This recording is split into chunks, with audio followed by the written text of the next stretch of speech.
The Philippine Navy demands the exit of all Chinese maritime forces from Philippine territorial waters. Hindi lang isa, kundi dalawa ang panibagong insidente ng pambobomba ng tubig ng China Coast Guard. Walang isusuko at walang papabayaan. Yan ang idiniin ni Pangulong Bongbong Marcos kaugnay sa soberanya ng Pilipinas sa West Philippine Sea. If you are true Filipinos, let's all work together. O i-prove natin na maka-Pilipino tayo at makabansa tayong Pilipinas. Labanan natin ang negative news ng China.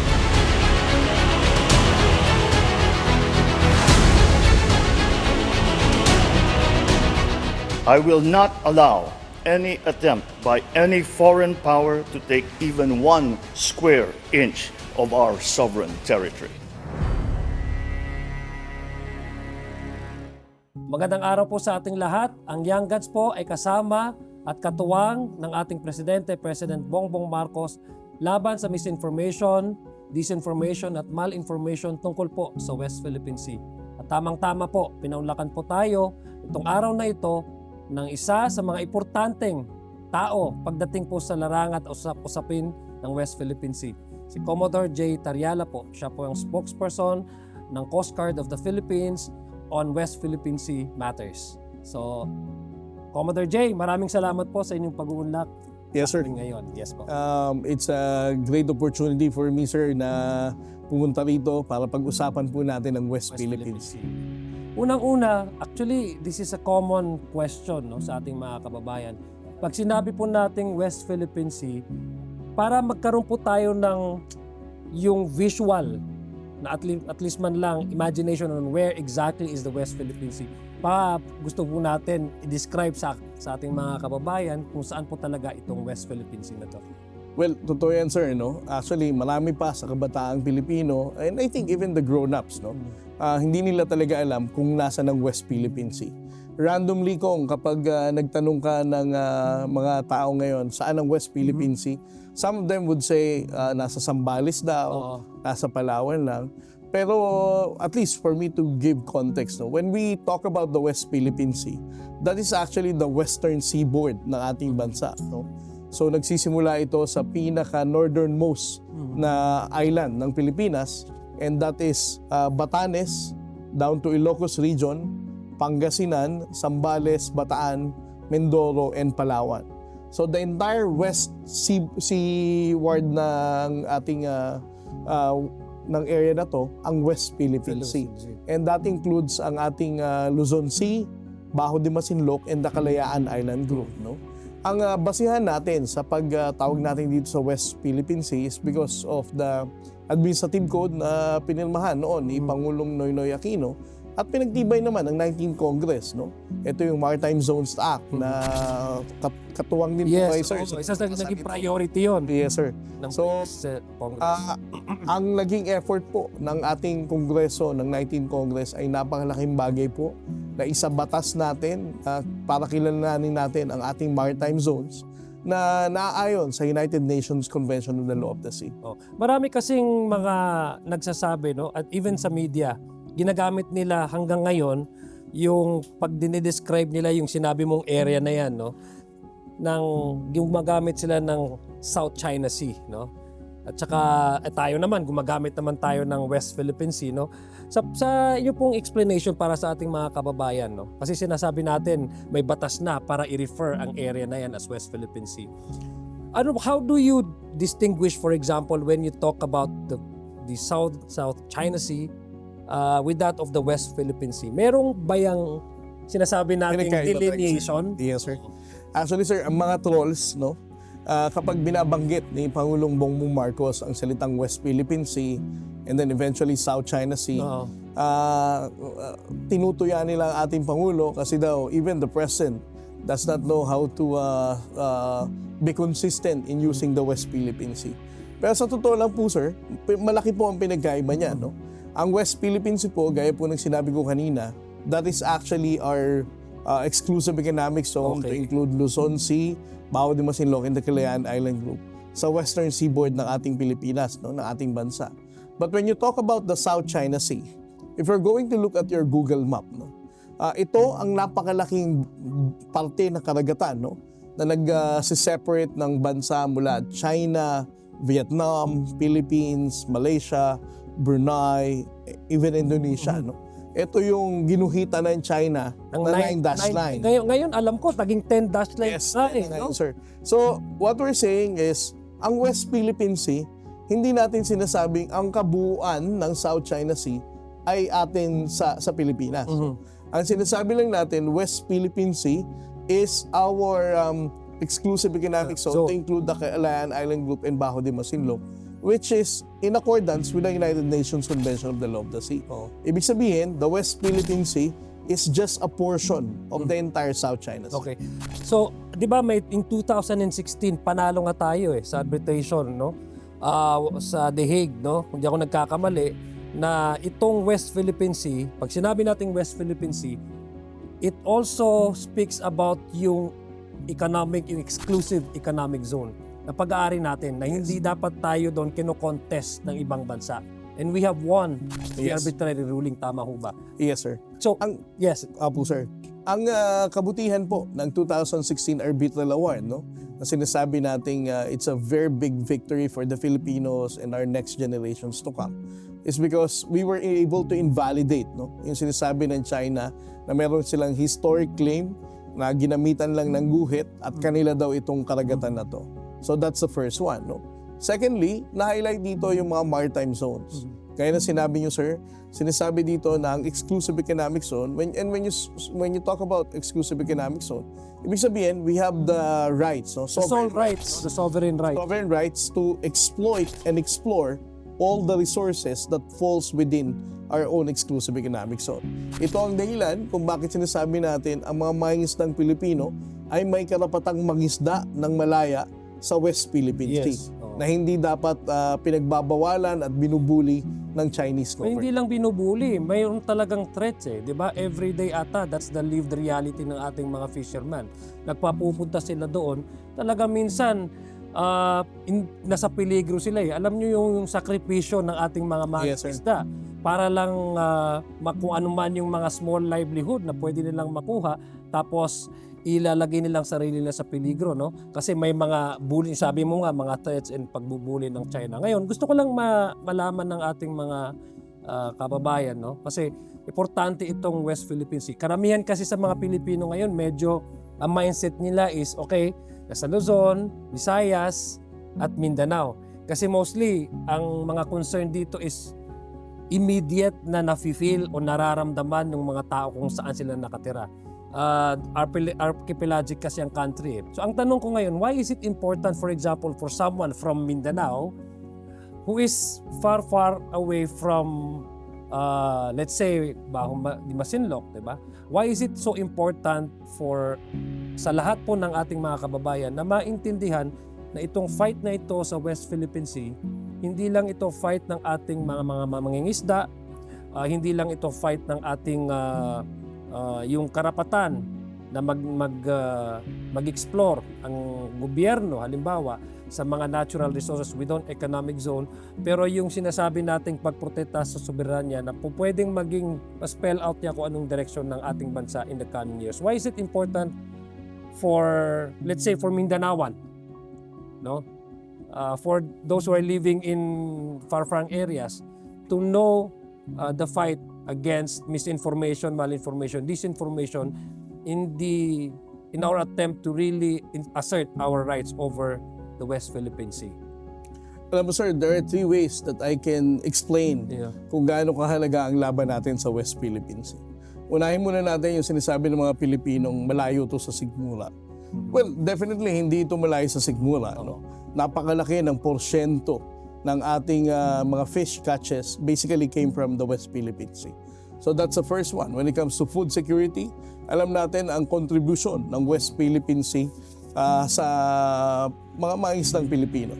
The second one, others would say na ito ang maaaring maging kapalit na ng soon to be depleted Malampaya natural gas.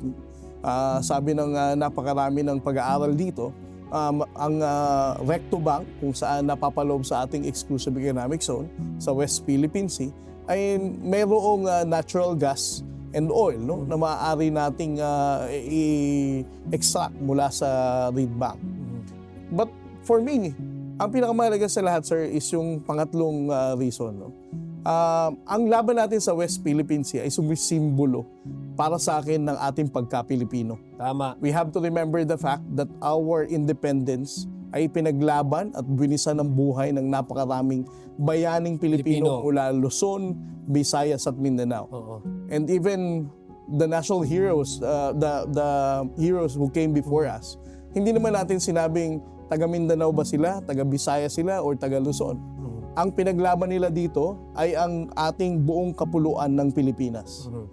Now, looking back at history, kung ang ating independence, freedom at ang pagiging kakaroon natin ng independence at kasarinlan ay binisan ng buhay natin at sumisimbolo ito sa buong kapuluan ng Pilipinas, then West Philippine Sea is important for us.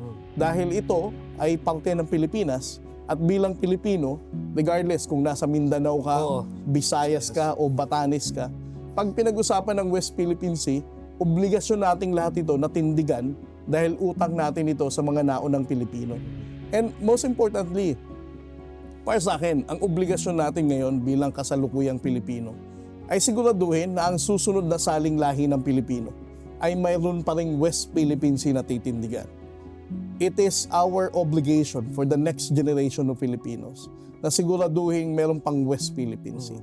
It will be unfair for them kung ngayon pa lang isusuko na natin at sasabihin natin wala tayong magagawa dahil malaki ang China, in just a matter of days, talo tayo. Gusto ko lang malaman, Commodore J, how aggressive really is China? Kasi unang-una, alam naman natin no, na pag meron mga efforts, bago nga lang, they try to ban yung documentary na ipapalabas sa New Zealand, di ba? Ito'y naglalarawan sa yung sinasabi nating lived reality ng ating mga fishermen. How is China now? We know how aggressive they are. Yung physical, not only yung aggressive in terms of their statements, expression that they have made through international arena, questioning the arbitral award, questioning everything that the Philippines is doing. But in terms of physical presence in China, kasi yun ang unang-una mong nararamdaman not only the Coast Guard but even the fishermen. May yung mga nilalagay nila dyan na mga physical facilities, yung mga sinasabi nga nilang man-made islands. How aggressive are they continuously?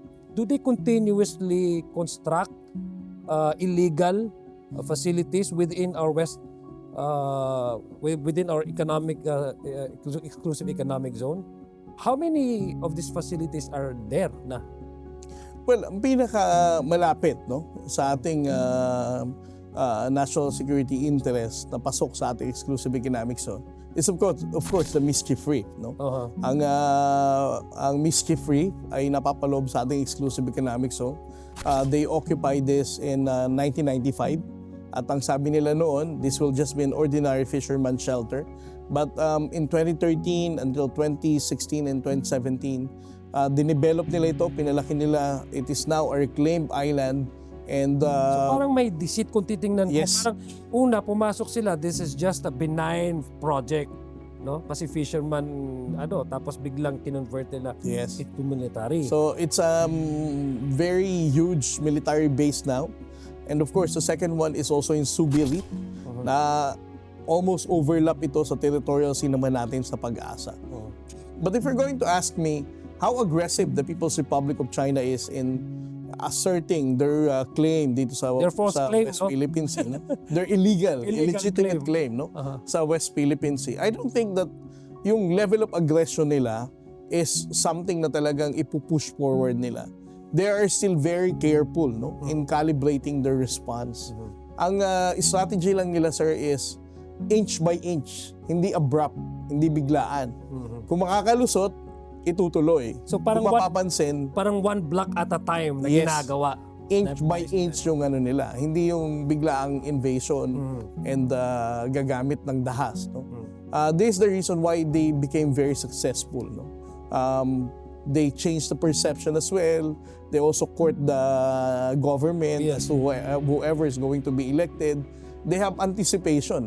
And then eventually, if ever an elected president or officials will be there, whether in the local government or in the national government post, that's the time that they're going to widen their influence and ensure na yung next na action nila will never be called out nung nakaupo. You mentioned about anong year yun? 2000 they started constructing their 2013.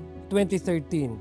So kasi may timeline tayo tinatawag. Sabi mo nga piece by piece, inch by inch sila nag-construct dyan para push nila yung kanilang illegal claim dyan sa West Philippine Sea. When was the time from 2013 up to present that we saw the rise and of China in terms of putting up their yung mga Military aircraft. When was is there a timeline that we can say na I don't wanna say napabayaan, no? Kasi I'm sure hindi naman natin pinapabayaan, pero at least they had a wider range of They asserting became their rights, very confident. They became so confident about converting this sinasabi To mo a military installation. to a civilian, say for example for fishing purposes, to a aggressive military facility. Do we see any timeline? Well, 2015, the People's Republic of China's President Xi Jinping was asked by Barack Obama and sinabihan na wag nang pataasin ang militarisasyon sa kabuuan ng South China Sea. No? Sinabi niya na hindi daw ito gagamiting military bases way back in 2015. So sinabi nila yon. Yes. Okay. But as it turned out, from 2016 onwards until 2017, it became a very sophisticated military installation. Meron na siyang airstrip and it can also house naval warship sa loob ng Mischief Reef. So, mula 2015 nang tinawag ng Amerika ang atensyon ni Xi Jinping. After that, 2016 onwards, ito na yung panahon na kung saan mas Confident sila. mas naging confident na sila at talagang all out. It has been decided that it became a military installation already. How many number of installations are we looking at? Yung pinaglagyan ng China since 2015, no? 2016. Well, all of those reclaimed islands now are considerably military installation already. And they all have the same, let's say, features and the same facilities. Sa ikaw, Commodore, ano yung mga nakalagay dyan intently? Not only would it stop? I mean, what would the purpose? Alam natin for military, pag sinabi mong militar talaga is for the defense of a certain country, no? But we're talking about the West Philippine Sea, which is basically ours. Yung mga paglalagay ba dyan ng mga installation dyan is hindi lang pag-stop doon sa ating mga fishermen. Do they have a certain purpose for not only for the fishermen? Yes, sir. No? Well, una sa lahat, sir, I don't think that it is only intended for ordinary Filipino fisher folk. Yes. Etong mga radars and automatic identification system na ipinaglagay nila dito are military hardware. Hindi to ordinaryong radar lang kung saan imo-monitor yung ordinaryong mais ng Pilipino. So, they are there to basically be a naval base, no, for quick deployment of their own naval warships and also their fighter jets. Ang isa sa mga nagiging issue ngayon is, balikan ko nga, yung misinformation, disinformation. What hurts me as a Filipino citizen, no, yung lumalabas yung issue na pro-China, pro-Filipino. Diba? Yeah. I mean, hindi na dapat umabot sa ganun eh. It's so disheartening na meron pang ganong choices pagdating sa West Philippine Sea. Nasasaktan ako bilang isang Pilipino kasi dapat automatic pag pinag-usapan natin West Philippine Sea, ang karapatan natin, ang soberenya natin, ang territorial integrity natin, ang karapatan ng ating mga mamanging isda para dyan kumuha ng kanilang kabuhayan, non-negotiable dapat yon. Hindi dapat maklasify into whether you are pro-China or pro-Filipino. Which leads me to my question, no? Kasi usapan natin misinformation, disinformation. Nakikita natin yung aggression ng China, sabi mo nga, hindi lang sa pagtatayo ng pasilidad dyan, but gumagamit na nga din sila nung sinasabi nating mga social media accounts, no? Which unfortunately, marami sa ating mga kababayan ay mukhang parang naniniwala, Yes. no? At nakukonvince sila sa kanilang mga naratibo. Gusto ko lang malaman, pag ikaw sa Filipino, no, not just a spokesperson for the Coast Guard, when you hear something about sinasabing pro-Filipino, pro-China, what comes into mind? Pag just want to, ano yung naiisip mo, no? Kasi ako parang ba't ganitong usapan dito, di ba? Oh, so what is actually your first thing that comes to mind? Alam mo, naiisip ko, sir, kapag ikaw troll ka Oo. or known media influencer, social media influencer, and you go against the narrative of the Philippine government. For example, isang insidente nangyari, no? Sinabi natin, winater cannon tayo. Oo. And then ikaw, you have your own version of event na ginagaya mo lang yung kwento ng China na it's not actually true, China ang binangga dito, yung ganyan. Oo. Para sa akin, hindi yan out of logic or out of rationality or out of being pro-Filipino or pro-China. Hindi ako naniniwalang ginawa mo lang yan dahil naisip mo. Naniniwala akong ginawa mo yan dahil bayad ka. Di ba? Yeah. That's the only reason eh. There's no other motivation kung bakit ka mag-go against sa naratibo ng pamahalaan. And it's not just a narrative of the Philippine government. We have been embedding journalists, reporters, kumbaga sila ang eyewitness kung ano talaga ang nangyaring insidente. And yet, you have all the reason na maniwala na, and yet papaniwalaan mo pa rin yung sinulat ng China, i-amplify mo pa. That means you are paid. Exact. Yeah. Actually, nandun ka, Commodore Jing, no? Nung nagkaroon tayo ng isa sa mga napag-usapan sa TRICOM, no? Yung naratibo ng China, no, sa West Philippine Sea. At na-invite nga yung mga vloggers na very active online, nagsasabi na nga sila ng kanilang mga opinion. Napakita natin during the TRICOM, isa sa kanila ata nagsabi nga na we are also capable of We are actually water cannoning that. Yes. At the Chinese fishermen o Coast Guard ba yun, no? Which actually is the opposite of what we are seeing, di ba? Tayo rin po nagwa-water cannon, Mr. Chair. Again? Mr. Lopez, Ang point ko po, sir. Let us go to the That's fake news, statement Mr. Chairman. that what you said. Mr. Chairman, that's fake news. So pag nakakarinig tayo ng mga ganong klaseng naratibo, unang-una pumapasok sa atin is, how come we came to this point where tayong mga Filipino ang naghaharap-harap. Sa palagay mo ba, you mentioned about embedding of certain media practitioners to push for their na-claim narrative, yung false narrative nila.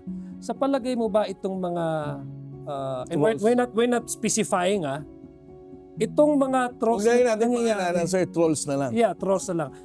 Ganito ba sa palagay mo ba, ganito ba ka lala na ang problema sa ating bansa that we really need to push back in terms of legislation, policy, kasi ang gobyerno natin gusto ng misinformation na ginagawa na ng China. They have invested so much in trollings, in troll farms.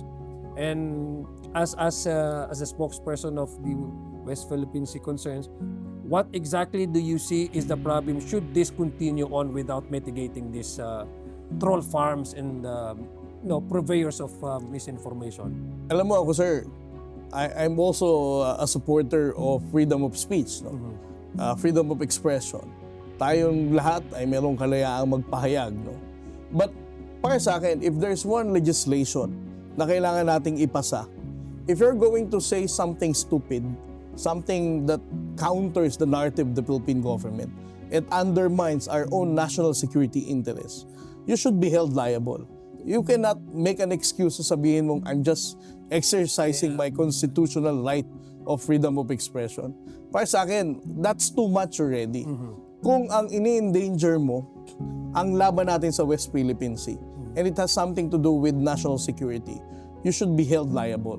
Especially so, kung meron kang mga tao na mapapaniwala na sasabihin, hindi naman pala talaga tayo nanalo sa arbitral award. Those kind of things. No? Philippine Coast Guard naman pala talaga ng water cannon at ng mangga.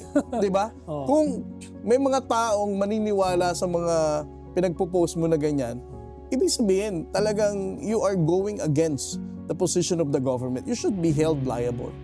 You should be accountable to all those posting na ginawa. Ang current administration ngayon, lahat naman tayo biktima ng sinasabi nilang misinformation. Tayo kung individual, alam ko you've also been a victim of di ba? Misinformation, lahat tayo, we are actually facing our own battles. But when we talk about our collective welfare for the next generation or for this country to be intact, no? I think palagay ko sa aking position pagdating dyan is it doesn't make one to be a public officer or a military officer to fight for our sovereignty. It is our civic duty as a Filipino, no, to fight for our rights, especially if our rights are being trampled by foreign entities. Yes. So ako, naniniwala ako dyan. Kaya kami sa House of Representatives, ang Young Guns, 100% ang suporta natin sa Coast Guard. At kami sumasaludo po sa inyo sa sakripisyong binibigay ninyo. Basta lang may pakita sa buong mundo na ang Pilipinas ay united.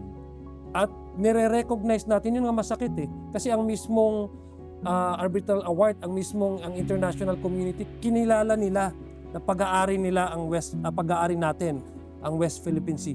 Bakit meron pa tayong mga kababayan na hindi masyadong kumbinsi na yung mga other entities, foreign entities, kinikilala nila tayo, pero tayo mismo, kino-question natin ang sarili nating pag-aari, hindi ba? So, parang sa akin, I think it's time that we do not only engage ourselves with our co-workers in the government, we have to go down.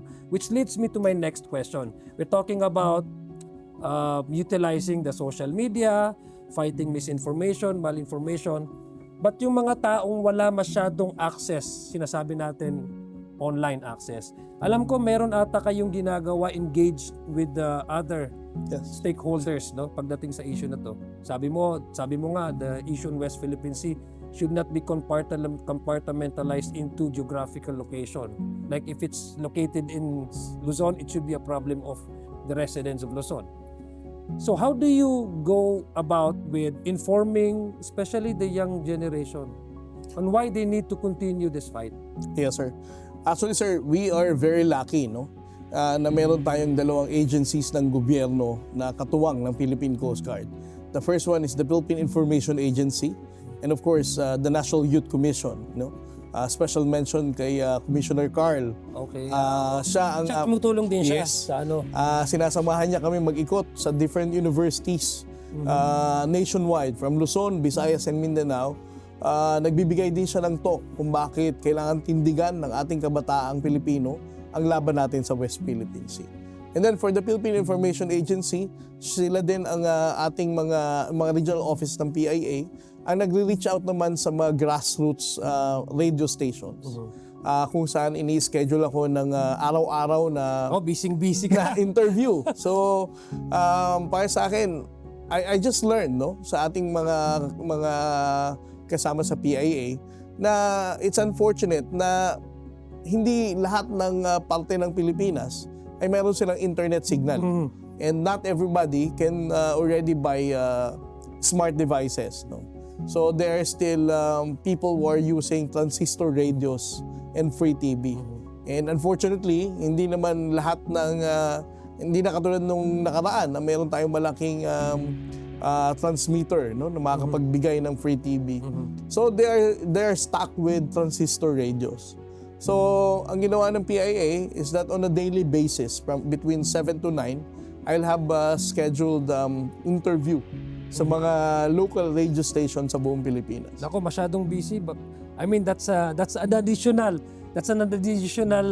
workload, no, sa iyo kasi alam, parang kung if you go around the country, pero alam ko maganda yung ganyang klaseng programa na ay sabi ko nga kanina sa inyo, suportado ako personally sa mga ginagawa ng Coast Guard para medyo i-widen yung audience at saka yung reach ng ating message para sa ating mga kabataan. Maybe, I think, lastly, no, pag-uusapan natin, gusto ko lang matanong sa iyo, yung, hindi lang sa balikan ko lang yung South China Sea, no? Alam ko hindi lang Philippines ang involved na bansa sa usapin nitong international navigational, yung navigation of free-flowing yung dapat na, I mean, how do you technically describe that? May terms kayo din, di ba? Ang issue natin sa South China Sea, sir, ang na-involved dito is of course Vietnam, Malaysia, and Brunei. And of course China, dahil kanila nga daw yung buong South China Sea.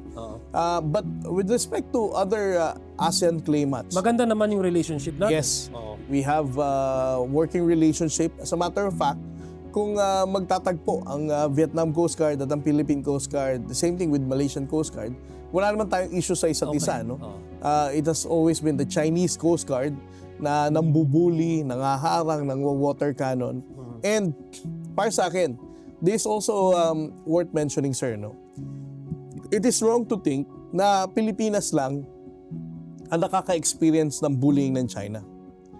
Okay. The people from Vietnam, Malaysia, may experience and Brunei sila. are also experiencing the same harassment and bullying na pinagdadaanan natin. The only difference is that under President Bongbong Marcos, he has decided to expose to the international community kung ano ang mga maling gawain ng China pagdating sa West Philippine Sea. Because for President Marcos, no, it's important for the international community to learn what is happening in the West Philippine Sea so that we can be able to show them na ang Pilipinas, we're not the one provoking the tension. That it is our ordinary Filipino fishermen ang nagiging biktima dito. At tayo ay binubuli lamang ng isang napakalaking bansa na does not adhere to the international law and blatantly violate the UNCLOS and the 2016 arbitral law. Tama nga, kasi sinabi ng Presidente, we will not give up an inch of our territory. I will not allow any attempt by any foreign power to take even 1 square inch of our sovereign territory. Kasi Yes, sir. yung mga, paano ko kaya i-describe sila, no? Sabihin na lang natin na yung mga trolls, no? Ang parati nila kasi sinasabi, they're, as a matter of, I think their way of dissuading our countrymen from supporting this current administration, President Marcos' fight to protect our sovereign rights, our territorial integrity, is yung sinasabi nilang magigera, baka magkagera, no? Sabi mo nga kanina, yung issue naman ng claim ng particular countries, those who are involved in the issue of South China Sea, does not only rely between China and the Philippines, but other countries. Ang nakikita ko lang pinagkaibahan sa mga countries na to, wala ata silang sa kanila na sumusuporta sa China, no? Buong-buo ata yung, halimbawa, sa Vietnam. I'm sure ang mga Vietnamese citizens talagang buong-buo sila sa kanilang gobyerno para suportahan ang claim nila. So ang tanong ko lang ngayon is, how certain are we yung mga ganitong klaseng propaganda? O magkakagera yan. Baka wag niyo yung suportahan kasi makinig lang tayo, hindi naman natin kaya ang China. Mga ganun na klaseng naratibo. So I think those are the things that, one, it paints a picture where we have no choice but to accept China's narrative. Secondly, it dissuades citizens of this country, our kababayan, from not supporting our claim. Kasi siyempre, sino ba naman ang may gusto ng giyera, di ba? That's the last thing that we want to do. But it doesn't also mean that we have to give up our rights in order to safeguard our own safety. So, ang gusto ko lang malaman sa iyo, how is this kind of argument holds water na magkakagera? Well, una sa lahat, sir, no? Alam naman natin kung sino nang una nagsabi yan. Yes. It was the former president. Sinabi niya, in just a matter of days, talo tayo ng China. So, hindi niya talaga tututukan to kasi baka magkagera. Simula day 1 ni Pangulong Bongbong Marcos, ang sabi niya nga, sabi mo sir, di ba? He will never surrender a square inch of our territory to any foreign power. Magtatatlong taon na tinitindigan ni Pangulong Bongbong Marcos ang laban natin sa West Philippine Sea. Hindi pa nagdeklara ng gera ang China until now. So, ibig sabihin sir, kung argument lang din and the validity of the argument, ibig sabihin invalid na yung argument na yan. 3 taon na, halfway through na si Pangulong Marcos, tuloy pa rin ang pagtindig natin at pagpapatrolya natin sa West Philippine Sea. But, let us analyze yung argument na yan. Ang sabi ko nga kanina sir, ang China, they are always calibrated yung response nila pagdating sa West Philippine Sea and the entire South China Sea. No? Even engaging with Vietnam, Malaysia, and Brunei, talagang very careful. Ang tanong, China ba talaga ang may desisyon na magkagera? Is Xi Jinping, kung magising siya ngayong umaga, sasabihin niya, gusto kong girahin ang Pilipinas? Hindi naman ganun kadali yun, Diba? Yan ba talaga maiisip niya ngayon? Kung ikaw si Xi Jinping, there are 3 things that you need to consider. One is, what is your strategic objective? Bakit mo gigirahin ang Pilipinas? And as what we have discussed, the entire South China Sea, napakaraming stakeholder dyan and even claimant. No? From stakeholder itself, nandyan din ang Estados Unidos, European Union, and the United States is our mutual defense treaty ally.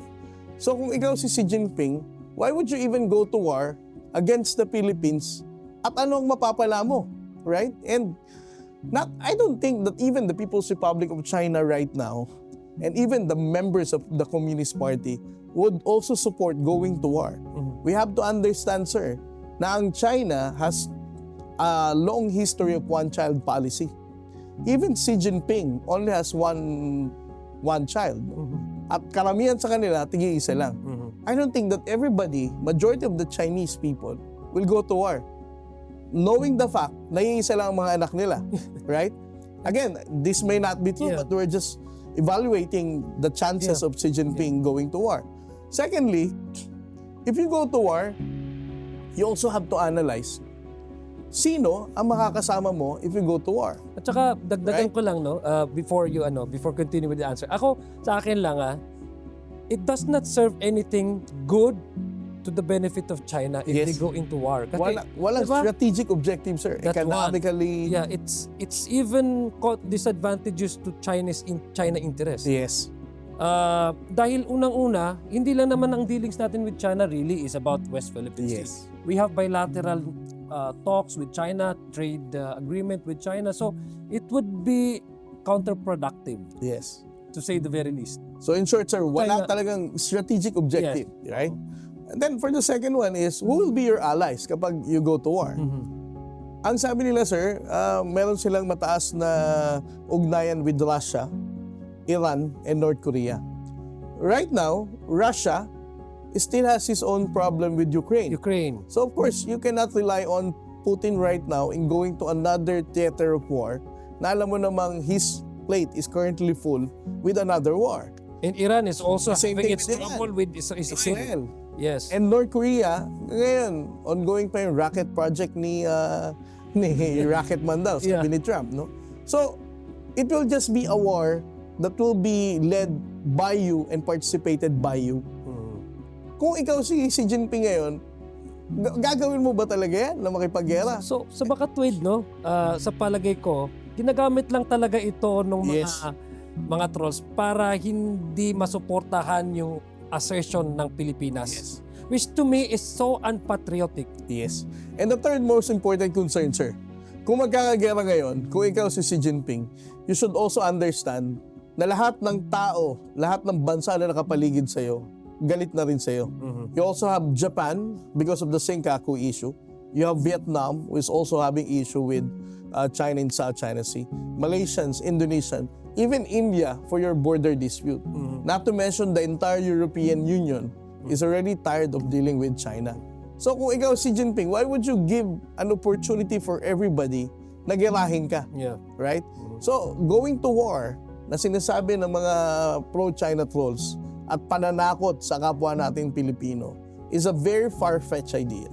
How important it is for you, I think for my final question, no, Commodore, how important is it for you that all of public officers, officials, especially the elected ones, should unite and support this administration call for the protection of our sovereignty and territorial integrity? How important that we need to have a united, especially the elected officials, because their mandate really is to protect public welfare nga eh. Eh hindi mo nga maprotektahan yung soberanya natin, sino pa poprotektahan mo? Why are you there in the first place? So, how important is it for you? Alam mo sir, para sa akin, ang usapin ng West Philippine Sea, laban nating lahat to bilang Pilipino. Regardless whether you supported the Duterte, the Aquino, the Robredo, or the current president right now, para sa akin, ang usapin ng West Philippine Sea, hindi mo dapat lalagyan to ng kulay ng politika eh. Ngayon, kung ikaw, elected official ka, porque ba itinutulak ni Pangulong Bongbong Marcos ang laban natin sa West Philippine Sea, hindi ka na magsasalita. Everybody should speak out.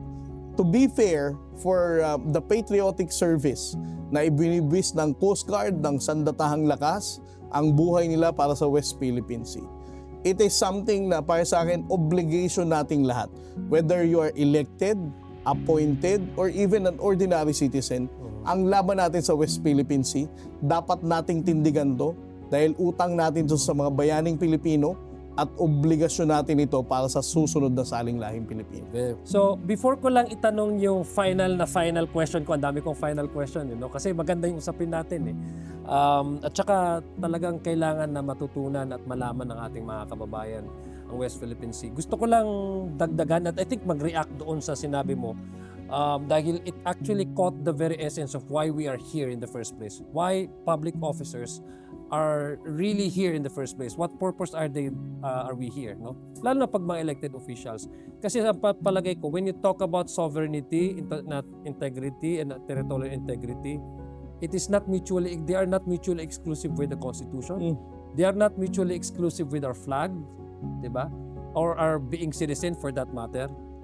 Tayong mga elected officials, before we took office, we always have, according to the Constitution, raise our right hand, swear before the people that we will discharge our duties without mental reservation or purpose of evasion.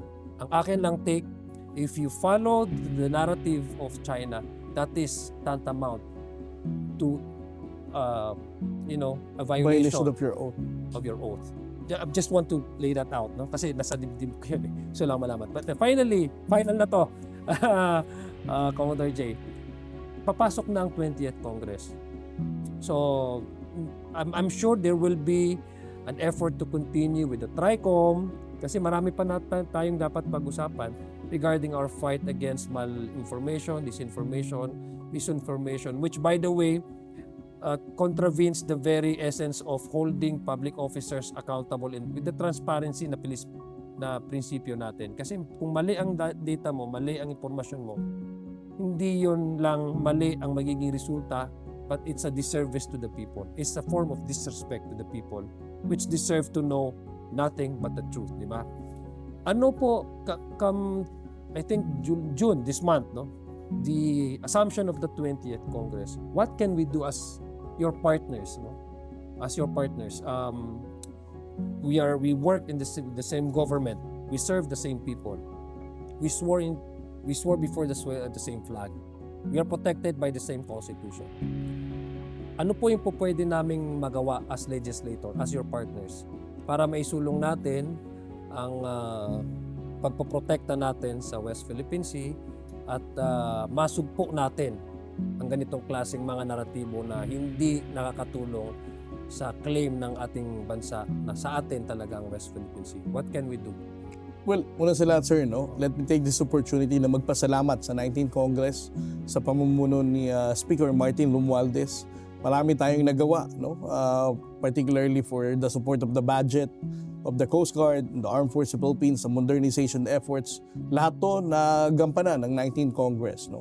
And of course, the Maritime Zones Act, the Archipelagic Sea Lanes, itong mga batas na to ay napakahalaga pagdating sa ating laban sa West Philippine Sea. And most importantly, nagkaroon tayo ng TRICOM hearing, sir. No?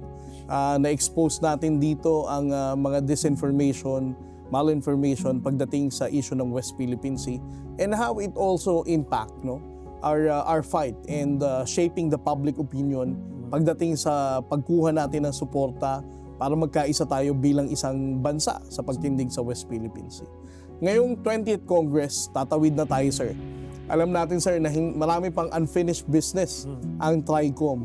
I'm hoping na itong 20th Congress may tatawid natin ang objective na sinimula natin from the TRICOM nitong 20th Congress. Sa pagkakataon na to, mas mahaba na ang panahon pa natin, sir. Yeah. We can, gaya na sinabi ko kanina, sir, I think it's about time for us to pass or legislate a law that will compel each citizen of this country to understand na ang freedom of expression has limitations. Especially so if you are endangering our own national security. And then secondly, sir, para hindi na tayong mahirapan sa paghubog ng tamang kaalaman ng ating mga kabataang Pilipino pagdating sa usapin ng West Philippine Sea, I think it's about time for us to legislate a law that will include sa curriculum ng ating mga kabataang Pilipino Right. ano ang West Philippine Sea, bakit natin ipinaglalaban ito, and even the basic information about UNCLOS, no? So that bata pa lang, alam na nila na dapat nilang, sabi nga ni Justice Carpio, sir, our issue in the West Philippine Sea is intergenerational. Wala na tayo sa gobyerno, patay na siguro tayo, but this issue will continuously linger on and it will be inherited by the next generation of Filipinos.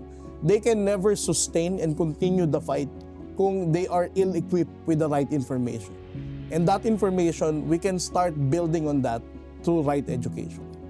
What we can assure you, Commodore J, is on my part and on behalf of the Young Guns, 100% po ang suporta namin sa inyo at sa organisasyong nire-representan nyo. Maraming salamat po at saludo po kami sa inyo lahat. Maraming pong salamat, sir.